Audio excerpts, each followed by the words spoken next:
They have just announced a free standard banner selector ticket for all of us, and holy crap, that means we get to just choose whoever we want from the standard banner, dude. This is a big deal because who would even go for, man? What would be the correct choice, right? That is what I hope to break down for you today, and I hope I'm able to help you out. With the yap out the way, let's just jump in. First of all, based on the announcement, you can obtain this ticket for free after a small update on the 5th of February, which is tomorrow, and after completing chapter 1, process 1 of the main mission. You should see it in your mailbox. And to generally give you a recommendation of what I would be doing, I personally would be treating this ticket as an opportunity to mainly complete a team. For instance, a lot of people would complete a very strong physical team just by, say, getting Pogranichnik or getting Lifeng. This is your chance to just snag any of these guys up and have a fully functioning team if you're, say, just missing one of them out of your account. The combat of this game gets really fun when you complete a full team, so I do recommend prioritizing that if possible. But then again, to remember, the only right answer is go for who you love, because there's actually a lack of like time sensitive endgame that you have to beat a certain thing in a certain time. So who cares? As long as you can beat anything, then you're good. Now then, let's take a look at our options here. With this ticket, you can choose to get Ardelia, Pogranichnik,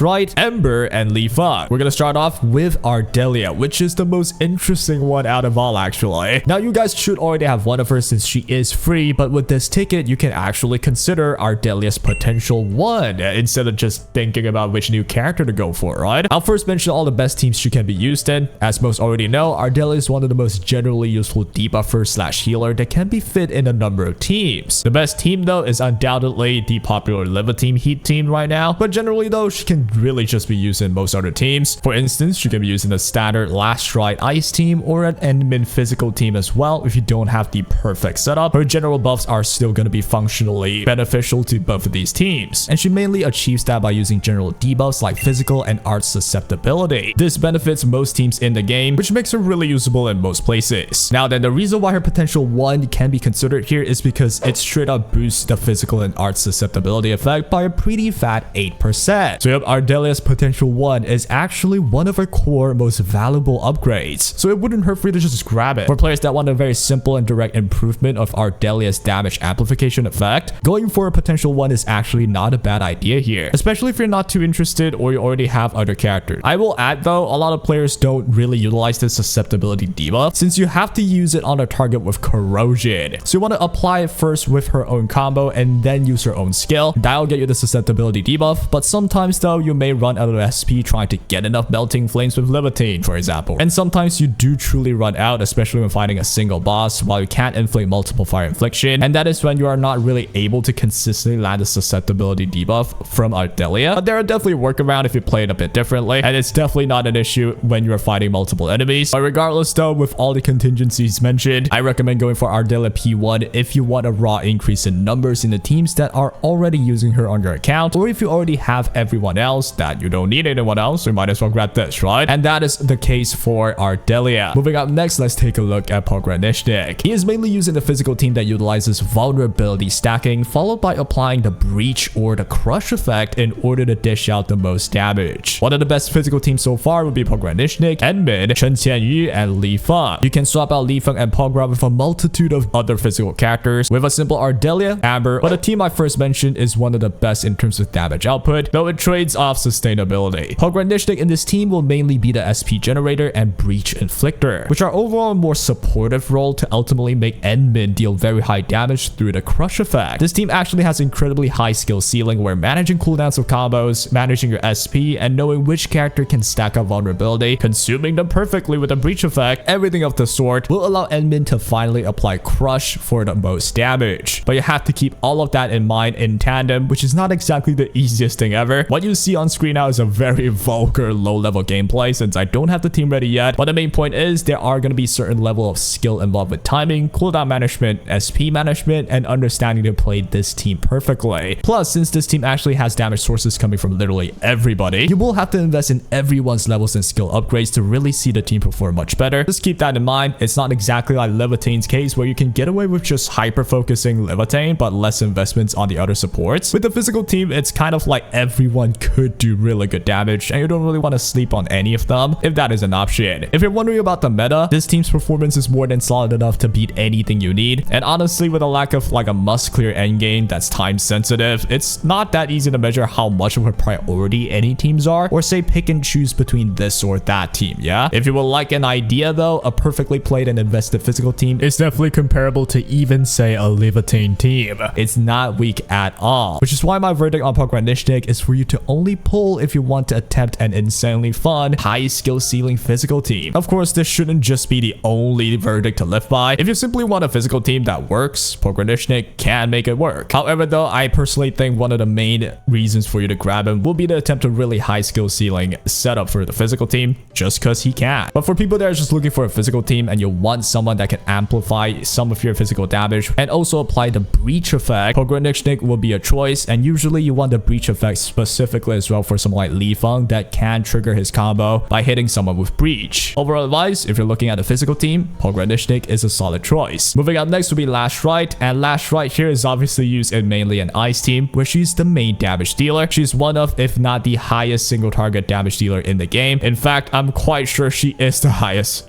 single target damage dealer in the game. However though, she's also the absolute worst damage dealer in AoE scenarios. Very extreme, I know, just like her personality. She actually has quite some skill ceiling involved, because one of the main ways you're going to be playing Rite is utilizing her final strike a bunch. You see, the main way she'll do damage is by inflicting cryo infliction, and upon reaching 3 stacks, she'll get her combo to activate, and her combo actually deals really good damage on top of recharging a lot of energy, and her ult itself is also one of the main ways she deals damage. So yeah, you pretty much have to use Rite, make sure she can land her final strikes in order to maximize her damage output, and not to mention with Zaihi at her side as one of her best allies. Zaihi's gimmick is that she's able to heal the controlled operator upon them using a final strike, and if they're able to heal when the control operator is at full HP, you get an arts amp buff, which means with Rite you want to almost never be interrupted by the boss, never really take damage if you can avoid it since you want that arts amp buff, and if you can do all of that, you'll be able to streamline her damage output to be really high, to be really constant without being interrupted or anything. But therein lies the issue, right? It's not going to be that easy to continually evade the boss. Getting interrupted or attacked might just lower your DPS output in the long run. Not exactly the easiest team. Now, there is an option to use Snowshine with her protective capabilities to help with being immune to damage and interruption. Having Snowshine makes it much less riskier. However, if you're chasing the highest performance, you will be using other teams with 0 protection or much less protection. But there are community testings going on that explores the possibility of using Rite, the newly reworked Yvonne, Zaihi, and Gilberta as a team that may perform even better as an ice team. Regardless though, all of these teams will require solid skill mechanically to make sure you have all your available buffs and debuffs on, and if you can do all of that, Rite has unbelievably high single target damage output that can easily outperform any other team in existence right now. But her AoE capabilities fall so far behind that you almost never want to use her at all in an AoE scenario, unless you have a Gilberta's scatter at least. But even then, if the enemy scatters apart a bit too much, you will have much less performance with Rite against that scenario. I recommend going for her if you're looking for the highest possible damage output on a singular boss, or if you're interested in figuring out speed runs and such on single bosses. But I definitely recommend against going for her if you're trying to just start out and progress your account. There are definitely better options out there, like say just going for Ardelia's P1 or getting the characters that help out a physical team with Endfield. Or you know, you could just get Rite if you like her. Next on the list would be Ember, and honestly, now that I think about it, it's interesting how most of the standard banner 5 stars are physical characters that can be used in physical teams. And yep, Ember here is one of the characters that you can freely slot into a physical team. She's more of a sustained character that can also apply vulnerability stacks, which is exactly what you want to do in a physical team. Using Pogra, Ember, Enbin, and Chen Qianyu is a much safer and solid physical team that provides you with Ember's shielding and healing, plus everyone has consistent vulnerability application, so you can get a very balanced team setup that won't explode and die, nor will you be exploding bosses as fast as some other options could though. I recommend going for Ember if you really love her and you want to build a physical team with less skill ceiling, but you do trade protection for potentially higher damage. And there's also the point of you could just use Ardelia for sustain instead of going for Ember at all. However, in a physical team, Ember is still better, especially for the fact that she can land vulnerability. That doesn't mean Ardelia is not usable. Given the susceptibility debuff of Ardelia, you can still have really good benefits with her. So Ember becomes not a must at all for even a physical team, since there are definitely just just a lot of options for physical teams, right? I personally recommend going for it if you truly love her, as I said. Last on the list will be Lifeng. This one is also a physical character used in a physical team. This guy's a mix of damage dealing, applying vulnerability, applying physical susceptibility, and even providing link buff for the team. It is one of the most crucial characters in terms of amplifying damage in the physical team, and he has solid synergy with Pogranichnik as well, since Pogra can land the breach effect in order to trigger Lifeng's combo too. Combining the both of them will improve your damage output very greatly as well, but the trade-off here is you will have no sustained character in the team, which is what Ember or Ardelia could have brought to you. But truth be told, right now, using tacticals to heal has been more than enough for me to handle any enemies, but who knows, that may change if they add some form of endgame modes in the future. For now though, Lifeng stands as a very valuable damage amplifier for the physical team, and even he himself deals really strong damage on his ultimate, which is why I do recommend going for Lifeng if you want to chase for the highest potential of a physical team. If you're already happy for a less risky physical team with sustains like Ardelia or Ember though, there isn't an absolute need for Lifeng. So a solid choice for people chasing ceilings of physical team, that would be what I think about Lifeng. And that'll be all the options and my analysis of them. Hopefully I'm able to help you out and let you think about things in maybe a different perspective. I will say in the end, the correct answer is pull forth who you like. And I have given you examples of a couple of really solid teams and some teams with pros and cons with them, like the last Rite one. Do pick one after you think about it. And yeah, have fun with this. That is the most important part about gaming. And that'll be all.